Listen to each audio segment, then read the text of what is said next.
जय हिंद। नमस्कार दोस्तों, आपका स्वागत है सर्विस क्लासेस केजीजी में। Hit the target easy to learn. प्यारे शिक्षक अभ्यर्थी, आप लोगों को ऐसा लग रहा था कि सुप्रीम कोर्ट का जो निर्णय आया है बीएड वाले के खिलाफ, उसके बाद बीपीएससी शिक्षक भर्ती का एग्जाम पोस्टपोन्ड हो सकता है या फिर एग्जाम समय पर नहीं हो सकता है या फिर बीएड वाले को बाहर करके ही एग्जाम हो सकता है। देखिए, ये जो भी निर्णय है वो तो एनसीवीटी के द्वारा लिया जाएगा, लेकिन एक बात तय है कि बीपीएससी चेयरमैन अतुल प्रसाद, जिन्होंने मुझे तो अपने ट्विटर अकाउंट से ब्लॉक कर दिया है, लेकिन मैं उनका ट्वीट ले आया हूं। उन्होंने ट्वीट किया है, as of now there is neither any stay on TRE और nor any plan to stay. कहता है जो रोकने की कोई विधि नहीं है टीचर रिक्वायरमेंट एग्जामिनेशन को। फिलहाल टीआरई पर तो कोई रोक है और ना इसे पर रोक लगाने की कोई योजना है। अतुल प्रसाद जी का मेल है, मतलब साफ है कि एग्जाम अपने नियत समय 24 अगस्त को होगी, जैसा कि अतुल प्रसाद सर का मेल आया है। लेकिन सरकार अभी इस मुद्दे पर क्या कर रही है, विचार कर रही है और हो सकता है कि कुछ हो, लेकिन बीपीएससी अपने तरफ से क्या है, क्लियर कट है कि मुझे हम लोगों को एग्जाम लेना है। सुप्रीम कोर्ट के फैसले से शिक्षक अभ्यर्थियों में नाराजगी। ये सुप्रीम कोर्ट के जितने भी शिक्षक अभ्यर्थी हैं, चाहे वो बीएड वाले हो या डीएलएड वाले हो, सुप्रीम कोर्ट के निर्णय पर ज्यादा प्रतिक्रिया न दे, क्योंकि आपको कोर्ट ऑफ कंडेम्प्ट में आप फंस सकते हैं। सुप्रीम कोर्ट अगर आपके मुंह से कोर्ट के खिलाफ कुछ भी अभद्रता सुनती है तो आपके ऊपर कार्रवाई की जा सकती है। ओके, तो इसलिए अभ्यर्थियों को फोटो में सुधार का मौका। सबसे बड़ी बात यह है कि बहुत सारे शिक्षक अभ्यर्थी थे, उनके साथ क्या हुआ था कि उनका जो है एक मेल अभ्यर्थी के पास फीमेल का फोटो आ गया था वेब कैम में या फिर फोटो अपलोड में। उन सबों को सुधार करने का मौका दिया जा रहा है बीपीएससी आयोग के द्वारा। 18 से 20 अगस्त तक आप क्या कर सकते हैं, उसमें सुधार कर सकते हैं। उसका लिंक आपके आपके अपने पोर्टल पर होगा, आप वहां जाइएगा, वहां पर फोटो अपडेटेशन का क्या आएगा, ऑप्शन आएगा, तो आप वहां जाकर फोटो को क्या कर सकते हैं, अपडेट कर सकते हैं, फोटो को बदल सकते हैं। ओके, परीक्षा में 8,15,000 से अधिक छात्र शामिल होंगे और 24 से 26 अगस्त तक परीक्षा होगी। शिक्षक बहाली प्रवेश पत्र में सुधार के लिए 18 से 20 अगस्त तक जारी रहेगा लिंक। ओके, ये तो बता दिए। अब शिक्षक नियुक्ति परीक्षा के 4 लाख आवेदकों की उम्मीदवारी पर संशय। बिल्कुल आपको पता है कि प्राइमरी में जो 7.5 लाख के आसपास बच्चे फॉर्म भरे हैं, उसमें 4 लाख क्या है, तो 4 लाख आपके जो है बीएड वाले छात्र हैं। और बीएड अब परीक्षा तो बीपीएससी परीक्षा रोकने नहीं जा रही है, लेकिन सरकार की तरफ से अगर नोटिस आ जाएगा कि इन छात्रों को अगर हम लेते हैं तो क्या होगा, मुद्दा सुप्रीम कोर्ट और हाई कोर्ट का कंडम्पटेशन का हो जाएगा, तो आप लोग रुक जाइए। सुप्रीम कोर्ट ने शुक्रवार को एक फैसले में कहा कि प्राथमिक शिक्षकों के लिए डीएलएड उत्तीर्ण अभ्यर्थी योग्य है, जबकि बीएड शिक्षक इसके लिए योग्य नहीं माने जा गए हैं। इस निर्णय का असर न सिर्फ राजस्थान में शिक्षक नियुक्ति पर पड़ेगा, बल्कि देश भर में इसका असर होगा। सुप्रीम कोर्ट का यह फैसला ऐसे समय में आया है जब बिहार में लोक सेवा आयोग के द्वारा 1,70,000 शिक्षक अभ्यर्थियों की नियुक्ति। देखिए, सबसे इंपॉर्टेंट है सुप्रीम कोर्ट के निर्णय के बाद, देखिए इसका हो रहा है, देखिए यहाँ पर है, सुप्रीम कोर्ट के निर्णय के बाद बीएड उत्तीर्ण अभ्यर्थी अब प्राथमिक शिक्षक नहीं बन सकेंगे, यह स्पष्ट है। कोर्ट के वर्डिक्ट के बाद अब एनसीटीई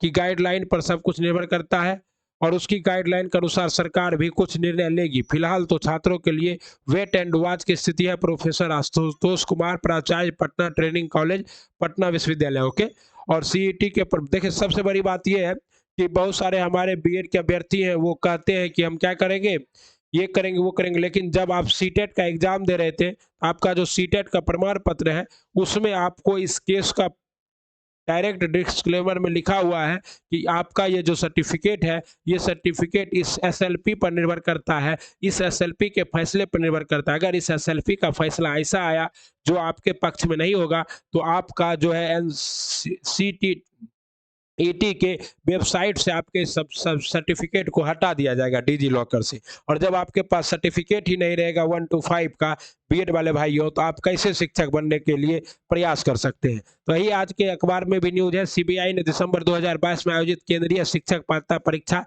की प्राथमिक स्तर के लिए शर्त रखी थी कि प्रमाण पत्र की वैधता सुप्रीम कोर्ट के अंतिम निर्णय के अधीन होगा। साफ है कि जिन बीएड अभ्यर्थियों ने प्राथमिक स्तर की सीटीईटी पास की है, उनके लिए प्रमाण पत्र रद्दीकरण के क्या है, प्रमाण पत्र जो है वो क्या हो गया, एक कचरे का ढेर हो गया है, उसका कोई वैल्यू नहीं है। इसलिए बीपीएससी चेयरमैन का ट्वीट अपने आप में हास्यास्पद है।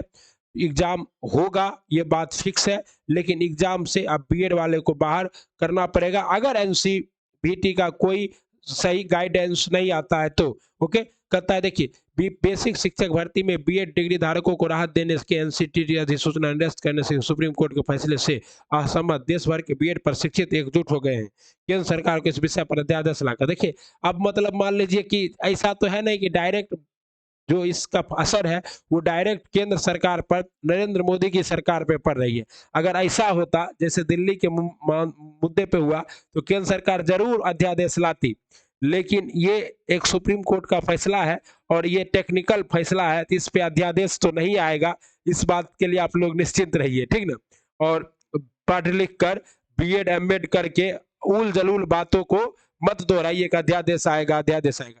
अध्यादेश बिल्कुल नहीं आएगा, क्योंकि इस पर फैसला लेने का पूरा हक एनसीवीटी को। हाँ, ये हो सकता है कि एनसीवीटी बीएड वालों को कहे कि आप 1 साल पहले कोर्स कर लीजिए और उसके बाद आप आइए, तो आपको 1 to 5 पे मौका देंगे। तो फिर डीएलएड वाले कहेंगे कि 1 साल हमको भी कोर्स कराइए और हमको 9-10 में मौका दीजिए, तो मामला उलझता ही चला जाएगा। और एनसीवीटी ने जब सुप्रीम कोर्ट में दलील दी तो उसने कहा था कि 2018 में डीएलएड के छात्र पर्याप्त संख्या में नहीं थे, इसलिए हमने केवीएस के लिए बीएड को अलाउ किया था, केवीएस के कहने पर, और वो फिर पूरे देश के लिए हो गया था, ठीक ना। अब बस इस मुद्दे पर इतनी ही बात है कि अब सारा का सारा जो गेंद है, मतलब छक्का लगेगा कि चौका लगेगा कि अब आउट होंगे कि फॉलो ऑन बचेगा, टोटली डिपेंडेड ऑन एनसीवीटी। क्योंकि अगर बिहार सरकार एनसीवीटी का निर्णय नहीं मानती है तो बिहार सरकार को जो केंद्र सरकार की ओर से शिक्षकों के वेतन में जो अनुदान आता है 15 से 20 हजार रुपया पर शिक्षक, वो अनुदान ही रुक जाएगा। और फिर बिहार सरकार के पास इतना राजस्व है नहीं, वो खुद से क्या कर सके, अनुदान दे सके, खुद से पैसा फील कर सके। ऐसे में साफ है कि शिक्षक भर्ती जो एग्जाम है, शिक्षक भर्ती की जो परीक्षा है, इस पे थोड़ा सा संशय है, चाहे बीपीएससी चेयरमैन ने कुछ भी लिखा हो। एनआईओएस डीएलएड पर फैसले का इंतजार, बीएड पर सुप्रीम कोर्ट के ताजे फैसले के बाद अब एनआईओएस डीएलएड पर जारी केस पर भी सभी की निगाहें हैं।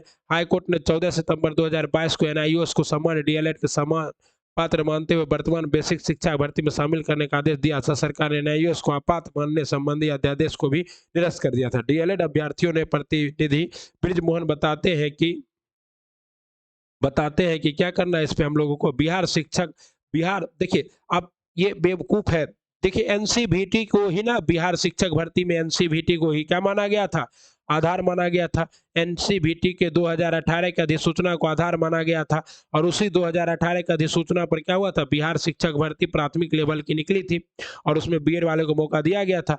इसका मतलब साफ है, बिहार शिक्षक भर्ती में शर्त है कि एनसीवीटी के आधार पे है, आपको 6 महीने का ब्रिज कोर्स करना होगा।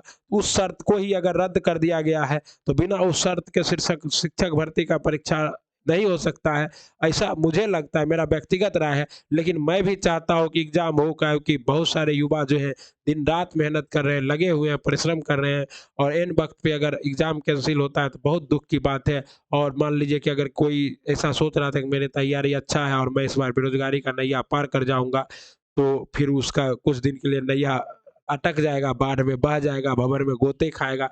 तो विद्यार्थी के लिए तो कहीं से भी अच्छा नहीं है, चाहे वो बीएड डिग्रीधारी हो या फिर डीएलएड डिग्रीधारी हो। लेकिन मुद्दा टेक्निकल इशू का है, एनसीवीटी के पाले में गेंद है। इस मामले में बिहार के शिक्षक भर्ती के लिए आवेदन करने वाले बीएड अभ्यर्थियों को कुछ राहत मिलती दिखाई पड़ रही है। ये जो बात क्या है, बिल्कुल ही निराधार है, कोई राहत नहीं है भैया, क्योंकि हम लोगों का भी वैकेंसी एनसीवीटी के आधार पर ही निकला है और एनसीवीटी ने जो कहा वही होगा। ओके, कहता है बीएड प्रशिक्षकों के तो अध्यादेश लाए केंद्र से मांग किया जा रहा है, लेकिन केंद्र अध्यादेश लाएगी नहीं। देहरादून, बीएड के सुप्रीम कोर्ट के ताजा फैसले के बाद एनआईओएस डीएलएड पर जारी केस पर भी निगाह लग गई है और 14 सितंबर 2022 को इस पर क्या है, फैसला है। देहरादून में भी एनआईओएस पर केस हुआ है। बिहार भर्ती में शर्त न होने से बच गए डीएलएड, ऐसा कुछ नहीं, सुप्रीम कोर्ट के फैसले के बाद नहीं, अभ्यर्थियों को फोटो में सुधार का मौका, ये सब तो करा दिए। एक और इम्पोर्टेंट चीज है, ये कल ही बताए थे, शिक्षक भर्ती में महिलाओं की जगह पुरुष का फोटो था, तो उसके लिए क्या किया गया, दिया गया। अब सबसे बड़ी बात यह है कि आप लोग एक चीज और देख लीजिए कि भारत की सबसे बड़ी संस्था जो है शिक्षक भर्ती के लिए, और शिक्षकों के लिए जो संस्था है जिसको पूरा इंडिया फॉलो करता है और एनसीवीटी जिसके कहने पे चलता है, वो है आपका केंद्रीय विद्यालय। केंद्रीय विद्यालय और एमपी भर्ती के बीएड अभ्यर्थी आउट कहता है। कक्षा 1 से 5 तक के सरकारी स्कूल के शिक्षक भर्ती में बीएड अभ्यर्थियों को बाहर करने के सुप्रीम कोर्ट के फैसले ने हजारों बेरोजगार के सपनों पर पानी फेर दिया है। वो बात ये है कि हजारों बेरोजगार, लेकिन ठीक है, ये तो डीएलएड वाले के पक्ष में है, तो डीएलएड वाले खुश हो रहे होंगे। केंद्रीय विद्यालय संगठन और मध्य प्रदेश के प्राथमिक शिक्षक भर्ती में दिसंबर 2022 में विज्ञापन या शर्त थी कि बीएड अभ्यर्थी आवेदन कर सकते हैं, लेकिन नियुक्ति की कार्रवाई न्यायालय पर लंबित प्रकरणों के अंतिम निर्णय के आधार अधीन होगी। साफ है कि शुक्रवार का सुप्रीम कोर्ट का निर्णय इन दोनों ही भर्तियों पर असर डालेगा। केंद्रीय विद्यालय में प्राथमिक स्तर के 6,414 शिक्षकों की भर्ती के लिए बड़ी संख्या में उत्तर प्रदेश के अभ्यर्थियों ने भी आवेदन किया था। इसकी ऑनलाइन परीक्षा 7 फरवरी से लेकर 6 मार्च तक कराई गई थी। अभ्यर्थियों की माने तो बीएड बनाम डीएलएड का मामला सुप्रीम कोर्ट में लंबित होने के कारण ही केंद्रीय विद्यालय की भर्ती परीक्षा का परिणाम घोषित नहीं किया जा रहा है। इस प्रकार मध्य प्रदेश प्राथमिक शिक्षक 18,527 पदों पर भर्ती के लिए 6 जनवरी तक आवेदन लिए गए थे, उसमें भी नियुक्ति की कार्रवाई न्यायालय के अंतिम निर्णय के अधीन है। इस मामले में बिहार के शिक्षक भर्ती के लिए आवेदन करने वाले बीएड अभ्यर्थियों को कुछ राहत है। बिहार लोक सेवा आयोग ने शिक्षकों के पद पर जून में जारी विज्ञापन में कोर्ट की शर्त नहीं रखी थी। कोर्ट की शर्त रखे चाहे नहीं रखे, लेकिन क्या है, जिस आधार पर यह वैकेंसी निकली है वो आधार ही रद्द हो रहा है। ओके, तो ये जो अखबार वाले छाप रहे हैं, इनको टेक्निकल बातों की जानकारी लगती है थोड़ी कम है, इन्होंने रिसर्च कम किया। और आपको पता ही है बिहार का हिंदुस्तान और दैनिक जागरण के अखबार की कोई प्रामाणिकता नहीं होती है, वैसे तो बहुत प्रामाणिकता है। हम ऐसा बोलेंगे तो हमको कहेगा कि तुमने ऊपर केस कर रहे हैं, लेकिन देखिए अब क्या होता है, सब भविष्य के गर्त में है। हम लोगों का काम एक ही है कि पढ़ते रहना है और जो होगा वेट एंड वॉच करना है। हम लोग सुप्रीम कोर्ट के फैसले के खिलाफ सड़क पे भी धरना प्रदर्शन के लिए नहीं जा सकते। ऐसा नहीं है कि सुप्रीम कोर्ट ऐसा बोल दिया तो धरना। बिहार सरकार नहीं है, केंद्र सरकार नहीं, हम लोग सरकार का विरोध कर सकते हैं, हम लोग सुप्रीम कोर्ट का विरोध नहीं कर सकते, क्योंकि हम लोग विद्यार्थी हैं और हम लोग छात्र हैं। और छात्र जो है कभी भी हाई संविधान से परे जाकर कोई काम नहीं करता। हम लोग संवैधानिक व्यक्ति है, संविधान को पढ़ते हैं। ओके, इसलिए ठीक ना, तो आप लोग इसको देख लीजिए पूरा अच्छे से, लेकिन तैयारी करते रहिएगा, क्योंकि बीपीएससी चेयरमैन ने तो कहा है कि फिलहाल टीआरएआई पर ना तो कोई रोक है और ना ही इस पर रोक लगने की कोई योजना है। तो भविष्य क्या होगा जल्द ही पता चलेगा। मिलते हैं अगले वीडियो में, तब तक मजे से पढ़ते रहिए और मुस्कुराते रहिए, कोई दिक्कत नहीं है, जो होगा सब अच्छे के लिए होगा। राधे राधे, वंदे।